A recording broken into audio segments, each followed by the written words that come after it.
കോടികളുടെ വരുമാനം ലഭിച്ചിട്ടും കെ.എസ്.ആർ.ടി.സി പഠിക്കുന്നില്ല എന്നത് തന്നെയാണ് സത്യം. കാരണം കെ.എസ്.ആർ.ടി.സിയുടെ ബജറ്റ് ടൂറിസം പദ്ധതിയുടെ ഭാഗമായി ഓടുന്ന പല ബസ്സുകളും ഇപ്പോൾ വഴിയിലാകുന്നത് സ്ഥിരം സംഭവമാവുകയാണ്. ബജറ്റ് ടൂറിസം എന്ന പേരിൽ കെ.എസ്.ആർ.ടി.സി നിരത്തിലിറക്കുന്ന പകുതി ബസ്സുകളുടെയും പ്രായം 15 മുതൽ 20 വർഷം വരെയാണ്. ഇതിനാൽ സഞ്ചാരികളുമായി പോകുന്ന ബസ്സുകൾ വഴിയിലാകുന്ന സ്ഥിതി പതിവാണ്. ബജറ്റ് ടൂറിസം തുടങ്ങിയതിന് പിന്നാലെ ചിലവൊക്കെ കഴിഞ്ഞ് 25% വരുമാനമാണ് ബജറ്റ് ടൂറിസം സർവീസുകളിൽ നിന്നും ലഭിക്കുന്നത്. പുതിയ ബസ്സുകൾ കിട്ടുന്നതുവരെ നല്ല കണ്ടീഷൻ ബസ്സുകൾ ബജറ്റ് ടൂറിസത്തിന് വേണമെന്ന് മാനേജ്മെന്റിനോട് പലവട്ടം ആവശ്യപ്പെട്ടെങ്കിലും ഫലമുണ്ടായില്ലെന്നാണ് ഉദ്യോഗസ്ഥർ പറയുന്നത്. കഴിഞ്ഞ 17-ാം തീയതി ഗവി സന്ദർശിക്കാനെത്തിയ 35 വിനോദസഞ്ചാരികൾ ബസ് കേടായതിനെ തുടർന്ന് 5 മണിക്കൂറാണ് വനത്തിൽ കുടുങ്ങിയത്. പത്തനംതിട്ട ഡിപ്പോയിൽ നിന്ന് പകരം ബസ് എത്തിച്ചെങ്കിലും അതും കേടായി.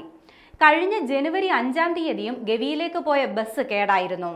മാവേലിക്കരയിൽ നിന്ന് ബജറ്റ് ടൂറിസത്തിന്റെ ഭാഗമായി തഞ്ചാവൂർ, മധുര എന്നിവിടങ്ങളിൽ സന്ദർശനം നടത്തി തിരികെ വന്ന സംഘം പുല്ലുപാറയ്ക്ക് സമീപം അപകടത്തിൽപ്പെട്ട് 4 പേർ മരിച്ചത് കഴിഞ്ഞ ജനുവരി 6-നാണ്.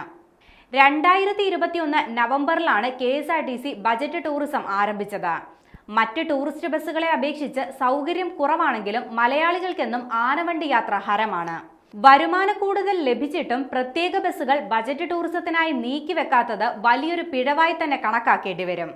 ഡിപ്പോയിലുള്ള ഏതെങ്കിലും ബസ്സിൽ റിബണും ബലൂണും ഒക്കെ കെട്ടി സർവീസ് നടത്തുമ്പോൾ അതിൽ യാത്ര ചെയ്യുന്ന ആളുകളുടെ സുരക്ഷ കൂടി അധികൃതർ ശ്രദ്ധിക്കേണ്ടതാണ്. 2021 നവംബർ മുതൽ 2025 ഫെബ്രുവരി വരെ നടത്തിയ ബജറ്റ് ടൂറിസത്തിലൂടെ 64.98 കോടിയാണ് വരുമാനത്തിലൂടെ ലഭിച്ചത്.